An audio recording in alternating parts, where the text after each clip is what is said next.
Welcome to the Emo Social Club podcast, the podcast about music, news, and interviews. I am Brian. And I'm Lizzie, and we're here today with James of Kill the Lights. Thanks so much for hanging out with us.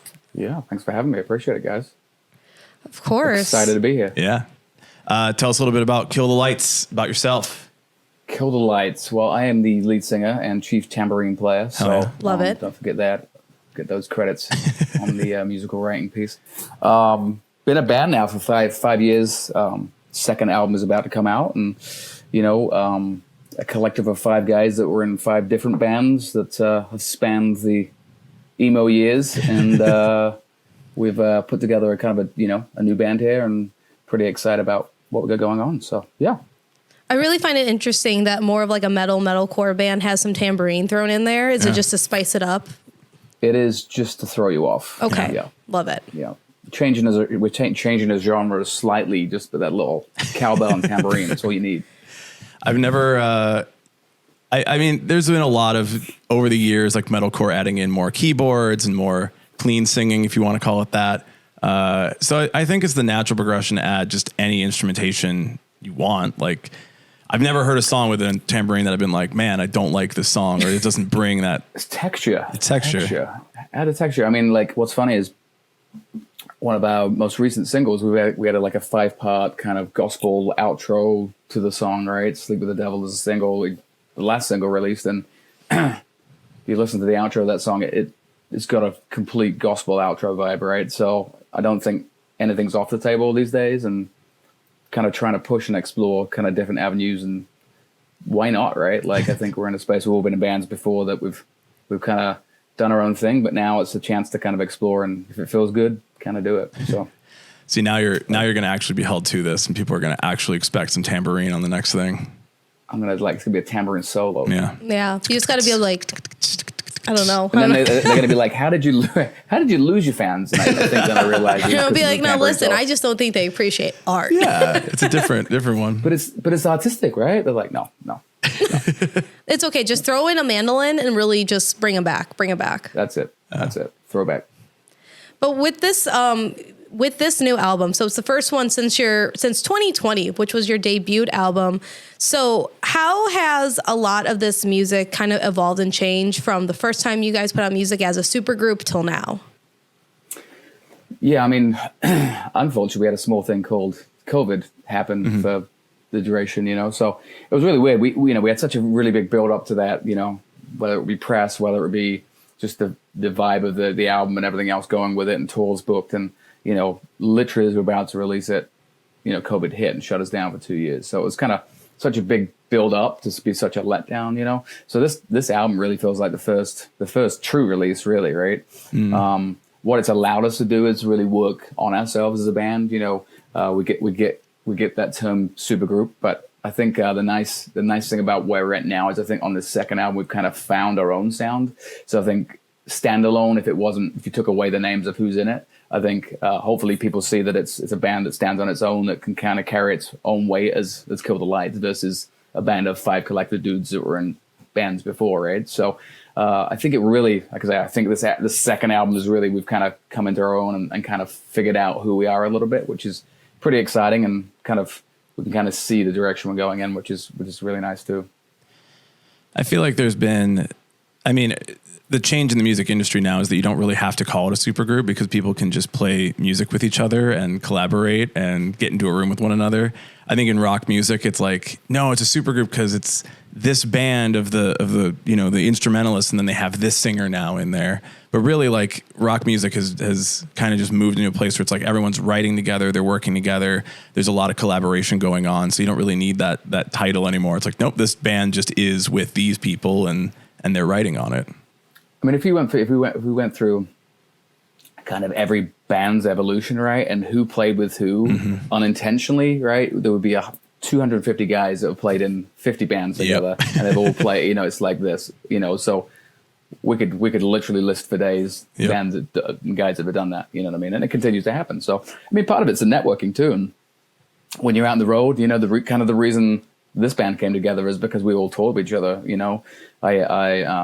My old band Throw the Fight opened for Moose's Bullet from a Valentine. We got Jordan Still Remains opening for Bullet and touring back in the day too. And Threat Signal touring with Chris Clancy, who was one of our producers. That was Travis. So like literally everybody had kind of, again, networked and toured together. So, I mean, we've all kind of been there and done that. So that's a kind of nice thing too. And we kind of knew about each other, of each other, and already got along. So it was a pretty easy put together, you know? Yeah. So it was just kind of like a natural effort. Everything just fell into place. It sure did. It was pretty easy, minus COVID. Yeah. Yeah. Minus Besides that. Yeah. The album is called Death Melodies. It's out March 8th on Fearless Records. Is there anything else to hype it up for the audience? What can they expect? What should they be looking forward to? Is it just solos and tambourines and shouting and singing? Third album Okay. is the tambourines. Yeah.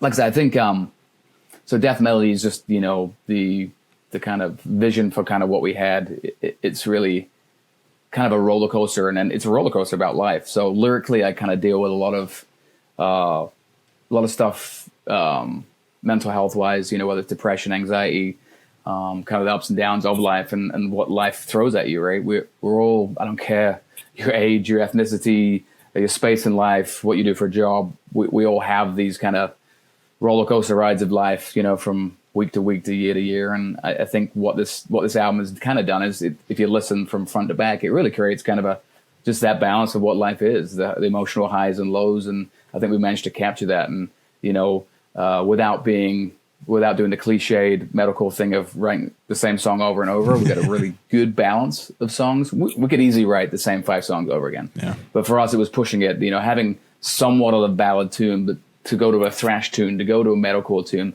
but it all seems like it should be on the same record.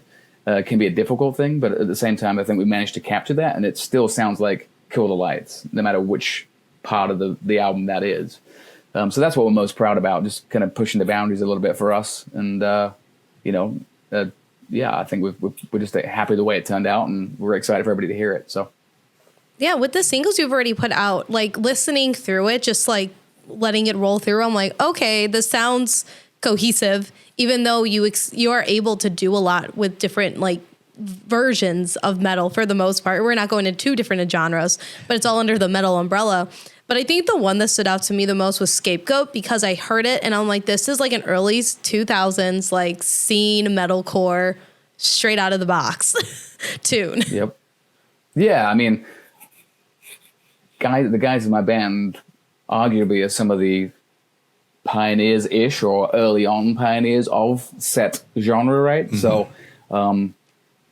there's no reason why they shouldn't write a song like that. They somewhat, I mean, we can go back if you want to get into like the metalcore history, but they're pretty close to it with three of their bands there. So to be able to go and delve into some of the back history of the band and their style specifically, but mesh it with kind of my vocal style and some melody and everything else too, but then switch to some of the other singles that are maybe more rock orientated, you know. It was just nice to be able to, again, a bit of solo on there. There's nothing wrong with that too, you know. Mm-hmm. So ain't nothing wrong with some headbanging. Exactly. There has been a lot of talk about those metalcore bands from that early days, you know, kind of going more to rock radio and active rock and Octane. I can't say Octane without sounding like Octane Radio, brother. But like, I do feel like I've been listening to some older stuff lately, like Atreyu, which oh no, Lizzie's not a fan of Atreyu, but I've been listening to a lot of Atreyu lately. It's really devastating, honestly. And thinking like, you know, I really liked this like early sound, and we have all this nostalgia for like, there's the pop punk scene, there's the emo scene. We're bringing back a lot of those sounds, and it's like, where is my like early 2000s metalcore, like bringing that sound back? Because a lot of these bands I feel like went to active rock radio, and now they're like, yeah, we got to make songs that sound like this instead of that older style where, you know, maybe there's more singing and less screaming, and maybe there's less solos, and maybe, you know, it's all these sorts of things are thrown in there. So I'm glad that at least you're bringing that back. Yeah, it's a difficult one, right? Because you have guys that break through that and kind of get some notoriety, you know. So and then, you know, they are able to make a substantial living from it, which is great, right? And sometimes the influence of labels and everything else can kind of take over that 1 or 2 songs that kind of stood out as a single, then becomes the mold for what it maybe should be for the rest of the album. You sometimes can lose the edge of what their band originally started out with or as, you know. A lot of bands come out with their freshman first release, and it's really difficult to kind of beat that. You know, it's because it was raw. They were struggling to get through to try and make it right. And what made them make it was that just raw passion and kind of just beauty of trying so hard to get there, you know. And sometimes when things are a little easier, or you're kind of guided, you know, correctly or incorrectly, it kind of takes away some of the shine off of what those bands are, you know. And there's plenty of bands that did that. Plenty of bands that have managed to continue and evolve in a good way.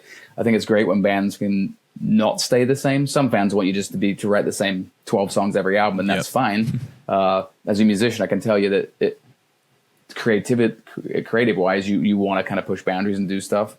For us, I think from album one, we've been very clear about who we are stylistically, in a sense of like, we have a mix of songs on there. It's all thematic, but we're not saying, you know, we haven't lulled the fan base into thinking that we're this straight up metalcore band from the start, and then now we're going to write some slower tunes on the second album. We had them on the first, so the balance is pretty much the same. You know, it's just trying to stretch the boundary for us of every one of those songs on the album. But like I say, it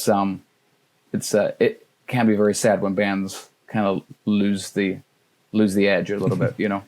I mean, I want everyone to get paid, and I want them to make their bag and do big tours and be on the radio and live their dreams. Cause obviously I want that for myself and I want that for everybody. But sometimes I'm like, man, but I would really like it if you released one more, like, you know, more metalcore, that like Warped Tour scene. Or even just more like diversification in sound overall, just to show that you are, most of these musicians are very versatile, and you can hear it on a lot of different albums, like in general. But it would be nice if sometimes with certain acts, if they would be able to showcase it, because we know if they did, it'd probably be like a sleeper hit. Yeah. And it's like, as you delve, I don't know if you guys experience, but you know, the more you involve management, the more, you know, we're on our record label, to be honest, has been phenomenal. We've never had there's never given us any direction in anything we should do. There's no input whatsoever.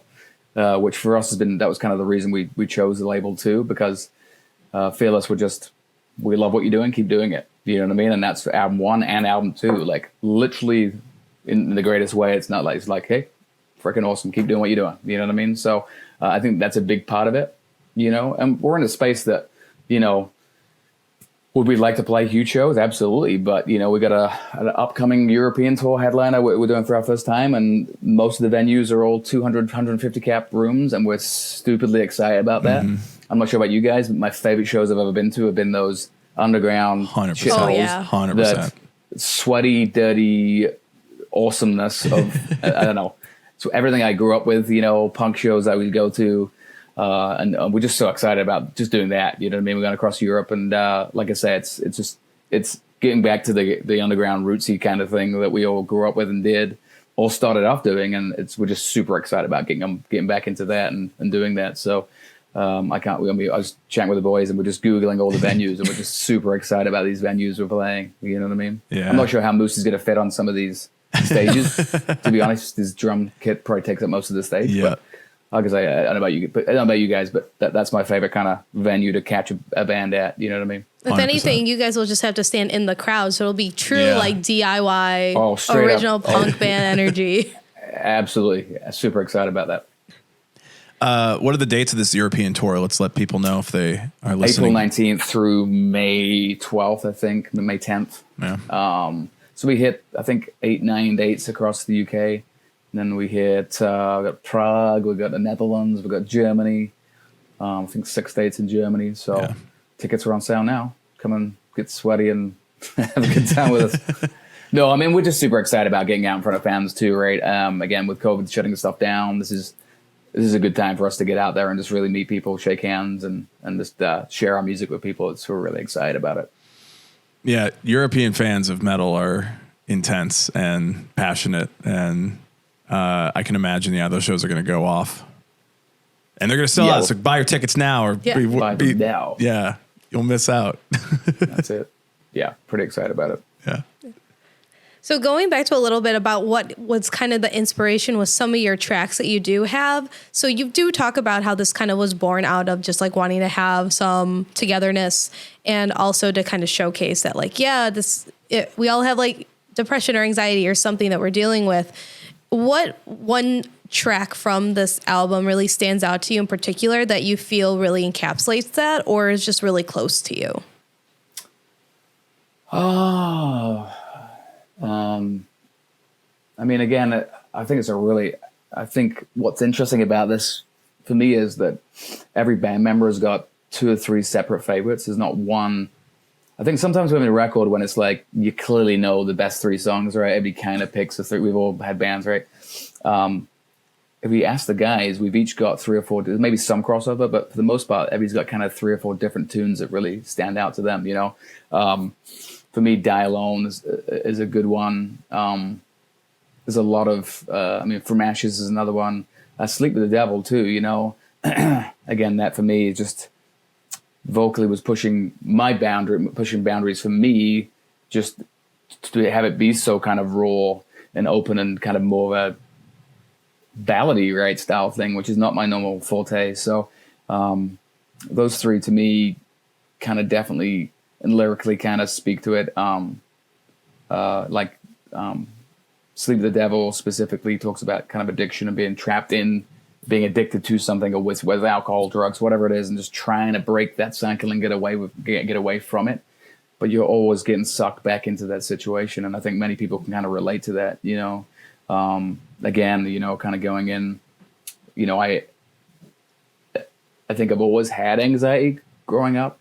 I just didn't recognize it. Even to the point where my wife, and this sounds crazy, but 6 months ago, you know, she said to me, and she's a teacher, so she's like, "Well, you know, you have ADHD, right?" I'm like, what are you talking about? And she's like, "You know that, though, right?" I'm like, and then so I literally, you know, did the Googling, and literally, I literally covered the spread of that. But again, but it's also like almost overwhelming because you don't always realize that's you, right? But but kind of being diagnosed with some of those things later in life is just kind of crazy, and the impact that's had on your life, you know. I think a lot of musicians, you know, and artists kind of deal with a lot of mental health stuff, deal with a lot of these problems, which it's a blessing and a curse, I think, a lot of times too. What creates some of the creativity is the bad too. So I'm sure you have artists on your podcast here, and you probably have conversations about this, right? And I think fans of this too, this genre specific, right? We relate to that because that kind of the angst is what drew us to it. Oh yeah, people like us, right? That's really what it is. I mean, the first ever shows I went to was I was a part of a group of like nobodies that were not included, and we found out people. And I imagine this is what this podcast is listeners of the same type of people. Just, you know, we're all searching a little bit and trying to find ourselves. And again, these genres are created through that search, right? And that's you know, I think some of the best days of my life and my best friends are my best friend of 20-ish years had come from meeting him in a pit. You know what I mean? So I think we gained so much from being part of the music scene. I'm not sure about your guys' experience, but that's been mine. Oh yeah. No, I mean, it's definitely, it's the pursuit of that community, the pursuit of feeling like you belong somewhere, knowing that we all are dealing with depression, anxiety and stuff. And I think the music, the value of the music is the catharsis that comes along with it, both for the person creating it and for the person listening to it, experiencing it live, being in that pit, finding friends in the pit, throwing bows at each other. So certainly, that community aspect of it and all that comes with it. I like, at least you're throwing out there too. It's like, it's a blessing and a curse, because then all of a sudden my only catharsis is coming from talking about all of the dark places that I've been to or all the things that I've dealt with. And so I have to keep tapping into that well to create more music out of that. I think of some artists, like, and you were kind of saying this too, and maybe with COVID, is like, I'm finding these things that everybody can relate to. So it's a little bit less about like all of the demons I'm dealing with and more about like everything that people are dealing with, and more of like a universal experience versus like, I got to keep tapping back into my own traumas and you know, saying them out to an audience. Yeah. I think it can be a dangerous place to keep revisiting your own demons too, right? If you're not careful. I think there's enough space right now that collectively as a world, it's it's an interesting place right now. I think we can all agree, right? Like Yep. even the last 5 years, 10 years, right? It's just so much separation. I feel like we've gained so much, but also lost so much in the last 5-10 years. And where we were united about certain stuff, it seems to be so segmented right now that, everybody's got an opinion about everything, right? Everybody's canceling everything about everybody. So, the beauty's got lost a little bit there some way. And, but at the same time, some wonderful things that come in this, and people that would have been a minority now are getting having a voice, which is wonderful too. So it's just an interesting space. There's plenty to me. Life has thrown plenty at me to continue to talk about plenty of different things. But yeah, again, tapping into the well of self issues here is quite easy for me. So Yeah. No, that's totally understandable. And I think that was great to kind of go into a deep dive with all of that, because I think some people nowadays, with how popular metalcore and emo and that this entire alt genre has been too, it's kind of become a little bit of this like cool kids place that it never used to be. And now it's like, yeah, it's cool kids, but everybody's invited this time in a way. It's a little bit better than it was before, at least. Yeah.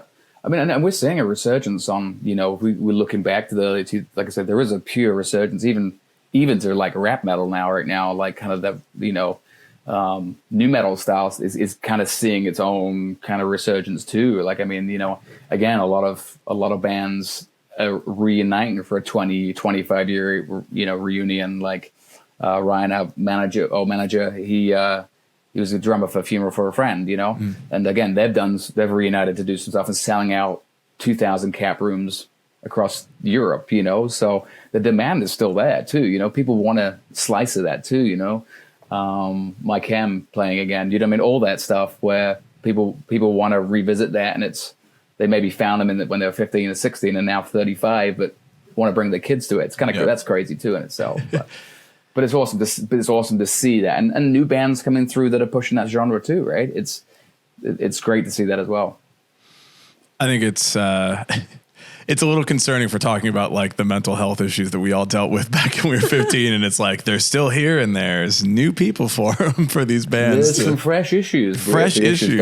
It's just like a never-ending audience. Like, I think you're set. This is a good business model. Yeah. There are a lot of artists that really spoke to the conditions of being a person and living your life and living with these, these situations that arise for you. And it's like, there's just a lot of artists that meant a lot to people. And luckily they wrote some good songs that had some staying power. I, for one, wish I was seeing Funeral for a Friend, way more often than I am, because I want them all to be happy and do their thing, but I'm also like, well, if you want to come around, I'm gonna go to that show. Yep. I'm not either. There's like I said, there's plenty of some bands are doing that for pure cash grab too. I mean, it is what it is, right? It is what it is. I mean, we can tell too on stage. We're like, yeah, like I'm happy, but I know what's going on here. It's a mutual understanding. Yeah. The $50 T-shirt with the $85 ticket, we get it. Yep. So. But that is what that is too. Again, I think the kind of cool thing about our tour right now is I'm pretty damn sure our tickets are damn cheap, and the venues are small and sweaty. So we're kind of most excited about that. And it's like I said, it's hard to want to go see any band for $200 to watch them play songs from 20 years ago for $200, but it is what it is. Yeah. If the song, it's crazy when a song has been massive, like it's just one song that the band has, and it's so big that they can, sell out a tour off of the back of one song that they wrote. There are bands that have continued to tour today that have had one or two radio hits over the years and have managed to have a 20-year career of it. And I think that's amazing. Yeah. If you can do that and have a 20-year career and do that for your day job for 20 years off of one or two singles, God bless you. Yeah. All the power to it. And there are bands like that too, for sure. It's awesome. Oh yeah. And like they're always out there, and you're just like, oh yeah, I only know this one song, and they're like, yep, and that's the moneymaker. I'm like, you know what? Good for them. They only got to do that much and they're set. Cool. Awesome. Not many. It's the 1% though. That's the 1%. The rest of the bands are just grinding. You know what I mean? So. Yeah. A lot of bands are grinding, and there are enough bands that have, a number of songs too. So I hope that, there's more of that too. Cause I for one, am tired of spending all my money to see one song at a venue or going to a festival and being like, I got to pop to this band to see their one song at the end of their set and then can skip the whole thing. I'm like, nah, we should really have more bands that have more songs. Yeah. And you know, the good thing about the way the world is today, it's so much easier for bands to get exposure. Like when we go back 20 years ago, bands just Warped Tour, 15 years ago, Warped Tour was your exposure to the world, right? Now it could be TikTok. Bands blow up on that all the time, and get 30 million streams off of one single that's got a 30-second blurb. That's crazy in itself. It's awesome, but there's so much competition then, right? There's so much. We're being bombarded by bands right now too. It's kind of hard to pick through stuff too. So I think it's a combination of stuff. It's great because we can all find bands so easily, but at the same time, it's kind of hard to sift through some stuff sometimes too. Yeah. I think one nice thing I found, obviously, like I've learned a lot of bands from those Warped Tour samplers back in the day when you would just say like, the 2013 Warped Tour sampler, you're like, I got to check out all these bands and listen to this single. And then, found some bands that I listen to still to this day. And I think with TikTok, it's a little bit more easy to find your lane. Like, oh, I really like metalcore. I really like emo. I really like pop punk. And so you just kind of get more and more of that. So there's more exposure on it, but you end up kind of siloing into a genre a little bit. So you're finding like your lane in that and getting a lot more of that type of sound at you versus maybe a little bit more variety of just going to Warped Tour and picking up a CD and checking out all the bands and all the sounds and everything that's happening there.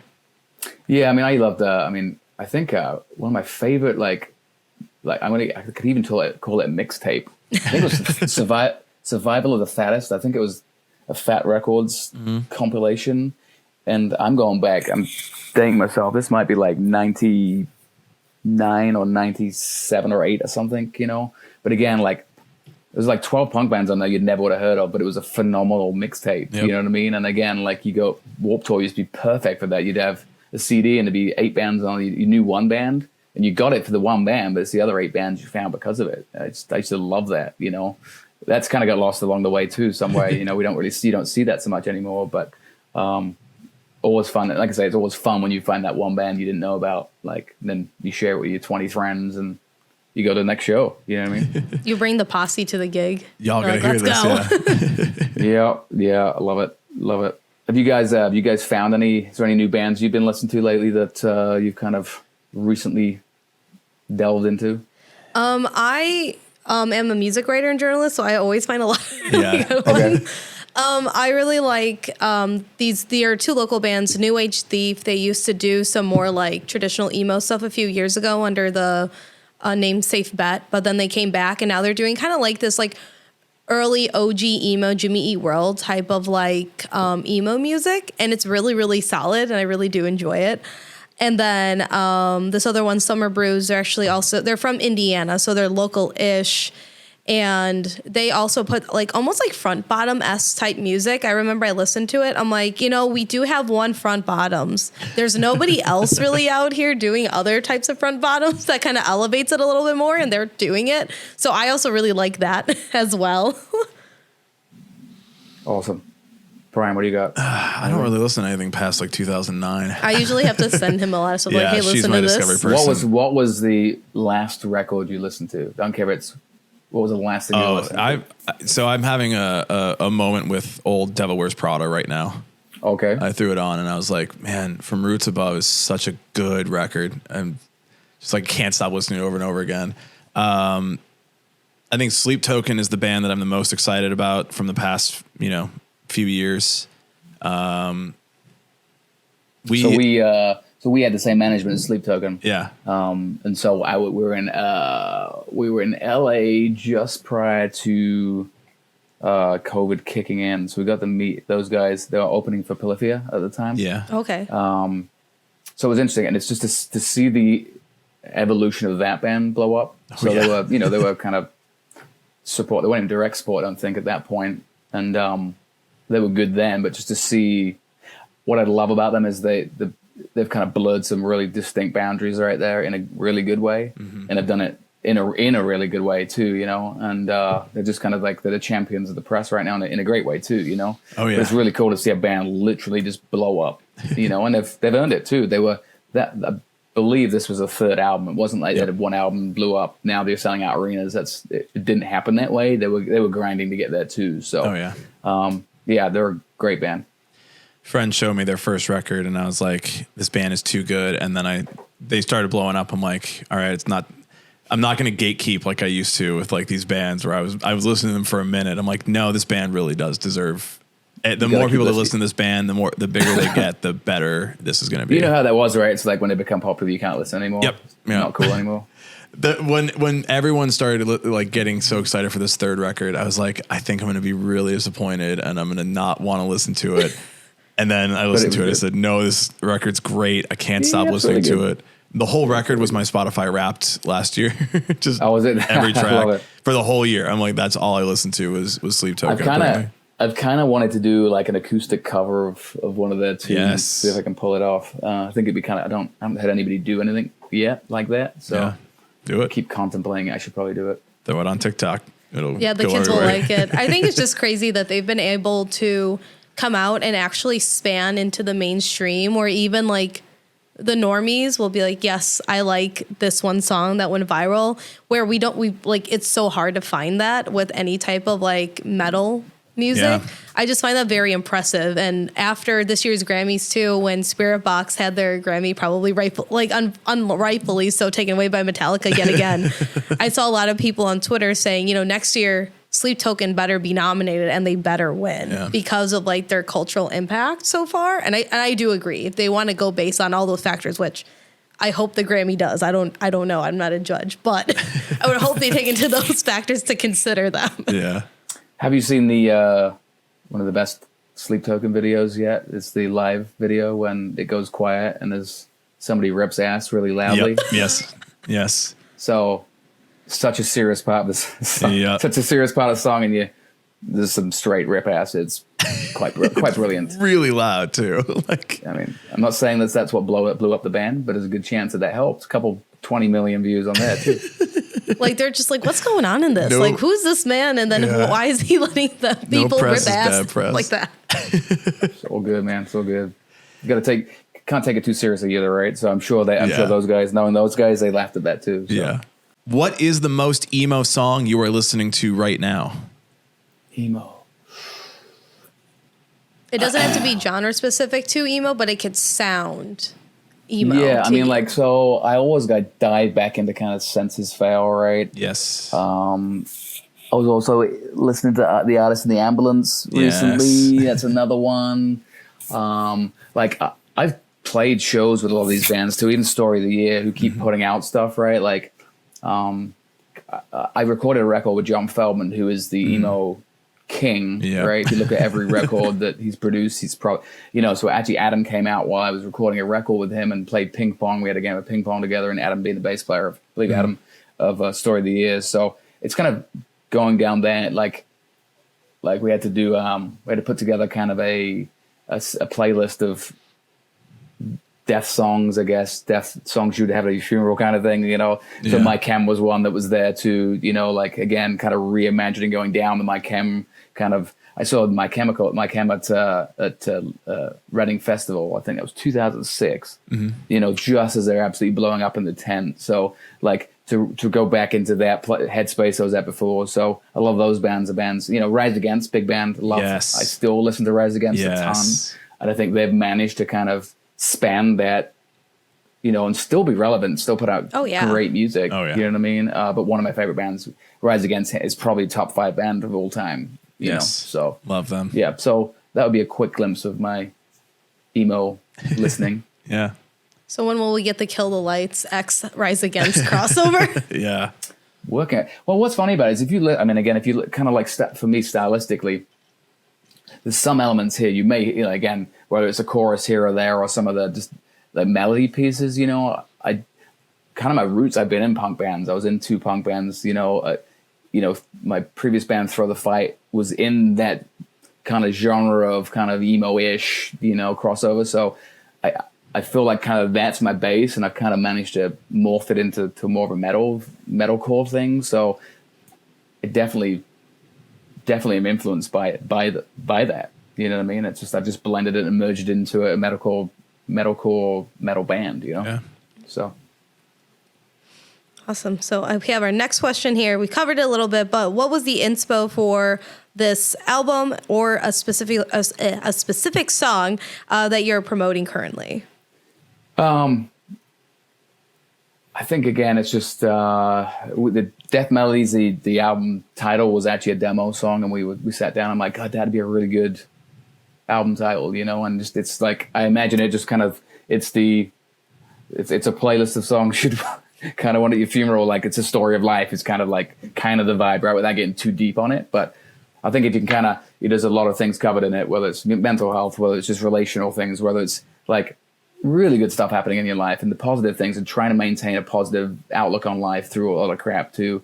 You know, I think we can all talk about serious topics like mental health, but we can say that it's okay to come out of that and be in a really good space and really be happy with life and be happy with where you're at. I think that's okay to say that too, because I think people don't hear that too. You hear the negatives through some of the lyrics. Let's just say sometimes it's okay, and you can find yourself in a really good space.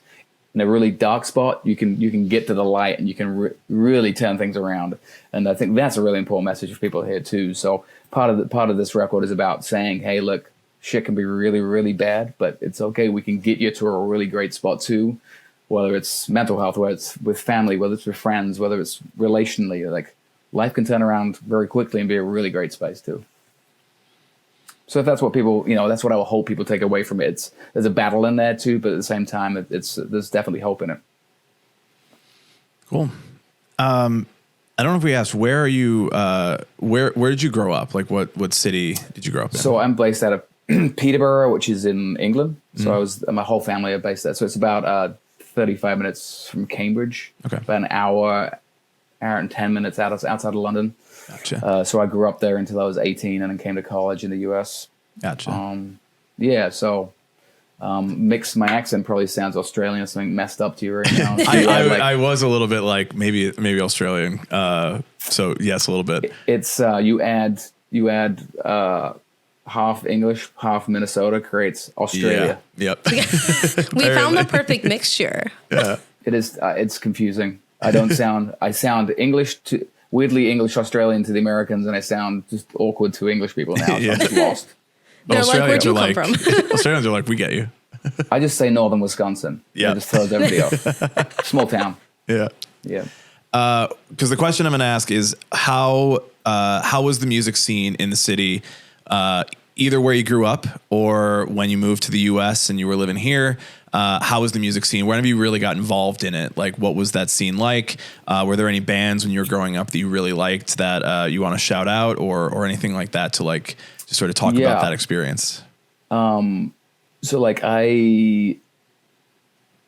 if I look back to my first ever kind of like shows I went to and snuck out, and it was in Nottingham, Rock City. We kind of snuck out, didn't have sleepover, went on a train for 2 hours. And anyway, that was Korn with like Incubus opening for them on like their first EP going back into the late 90s, which is crazy. Hell yeah. So, that was kind of the times around kind of like the Rage Against the Machine kind of hitting, and that rap rocky thing kind of evolving. And then kind of like, I moved in my late teens, early 20s to the US, right? So Minneapolis. And that scene was pretty big at the time too. There was a lot of bands. American Head Charger, a band, kind of industrial metal band that kind of produced by Rick Broom. And it was kind of the time when Slipknot, which again, those guys were in Iowa, kind of, Des Moines area. That whole kind of metal scene was rotating and pretty big at that time, So there's a lot of bands popping. Minneapolis itself, you do a local show at First Avenue and you'd have 500-600 kids go there. So it was really cool to be part of that thing happening. There was definitely something special happening at that time. So, kind of the UK part, so again, in the UK, I was doing a bunch of hardcore stuff, going to like underground shows there, which is really awesome, punk stuff.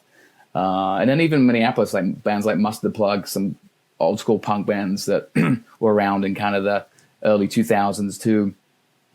like the Triple Rock in Minneapolis, which I'm not sure if you guys are familiar with that, but Dillinger 4, I believe, are the ones that own that. But like that was in itself was a pretty big scene. So, but then fast forward, like it's been kind of a little bit more diluted, I think, in the Twin Cities in a hot minute. But yeah, it's like growing up in two very different scenes, one in England, one in the US, and kind of the evolution of music a little bit genre wise at that time too. So, that was kind of that's why I'm all over the place with like, and again, my listing's kind of all over the place too. If you look at my playlist, you'd be like, what is that? What is this? You'll be confused. You know what I mean? So, but again, for me, it's just like whatever works, feelings wise, mood wise. You probably guys are the same. I'll have such spreads, or I'll go down a thrash metal vibe, or I'll hit a little country. It's just so across the board, just depending on how I'm feeling. So. Plus, a lot of country and like hard active rock is kind of blending over big time right now. So I feel like it just makes sense. Yeah, there's a lot of crossover everything right now. Yes. When Jelly Roll becomes a country artist, you know what I mean? Yeah. And then he goes on that US tour, and then he brings another country artist to open, and everyone else who's like more hard rock's gonna be like, maybe this yeehaw thing is for me. What's interesting though, like you talk about, I think even like Five Finger Death Punch just brought out Brantley Gilbert. I think like Brantley Gilbert's, that was an arena tour. So Brantley Gilbert's a straight country guy. I mean, he's straight country. You got Five Finger Death Punch, that rock metal, whatever you would consider that. So to have that, to see that happen, that's kind of crazy. Apparently it worked. So. I think you see a lot. I think a lot of different bands would probably try and tour with each other if they could. To be honest, it's just again, you still got to sell tickets, a lot to make it work. So when people are like, dude, these three bands should totally tour together, it's like, well, they would love to do that. Even some of the throwback emo bands too, that probably love, but it makes way more sense for them to headline and do it themselves. It's a shame, but trying to get paid, I think. Yeah. Yep. One day everybody will be able to have their mixed genre lineups again, and we can all live in peace, but we cannot do that yet. Not yet. No. It used to happen, though. It did happen. All right. So our next question here, we're going to just jump into it. What type of collab would you like to do, and with whomst? Anybody you could think of? Ooh.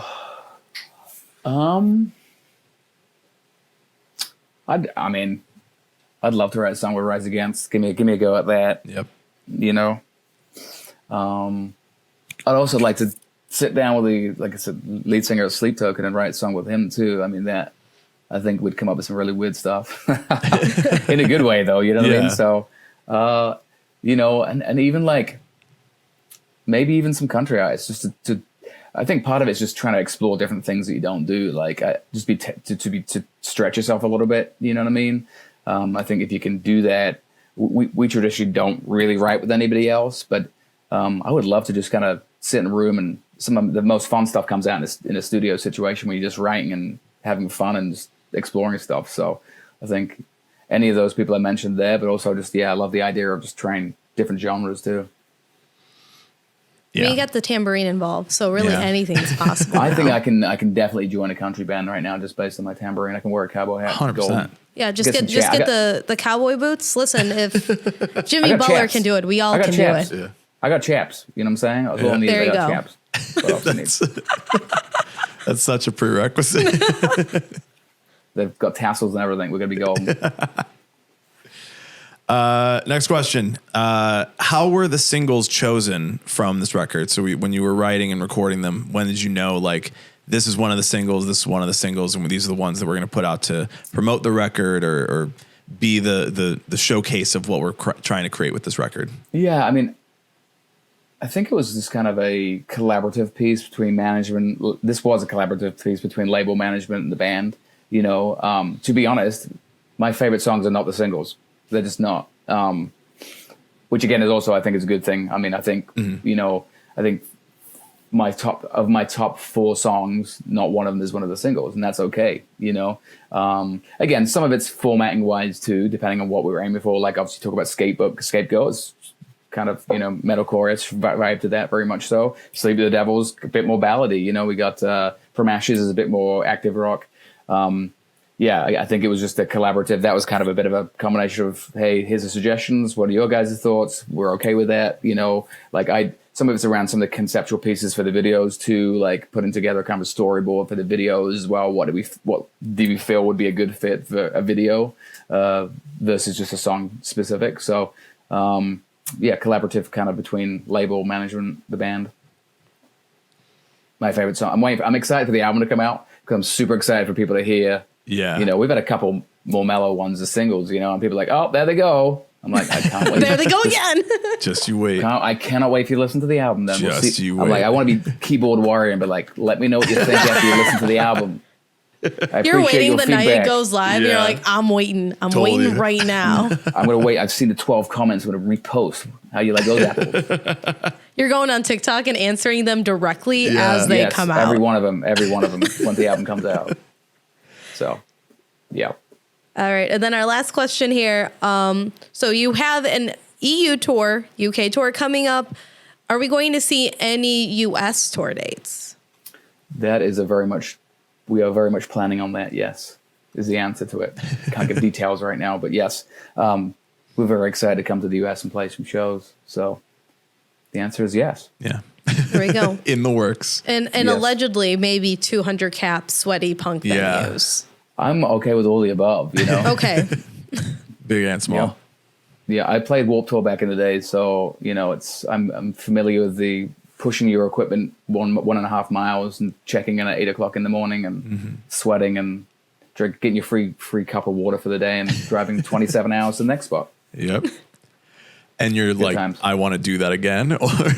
And can we sign up for next year already? Yeah. Please? There you go. Yeah.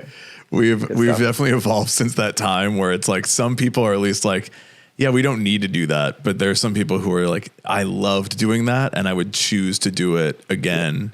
And the fans will be there. And it's all relative, right? I think I've been in a van for many a tour and slept on many a floor, and there's a time and a place for that, and I'm completely fine with doing it. You know, sometimes it's okay to have a hotel room or a bed, even that's okay too. So, but sounds good. Not times. to cram. Yeah, into we're a just van. like I say, we're just excited to get out and meet people, and particularly in the US too. We haven't, again, half the band's based in the US. We're just really excited to get over here, and the rest of the guys get over here and just really kind of catch up with people that we've all toured the US a lot. We just really, on this album cycle, really just want to get out and meet everybody and see everybody again in the US for sure.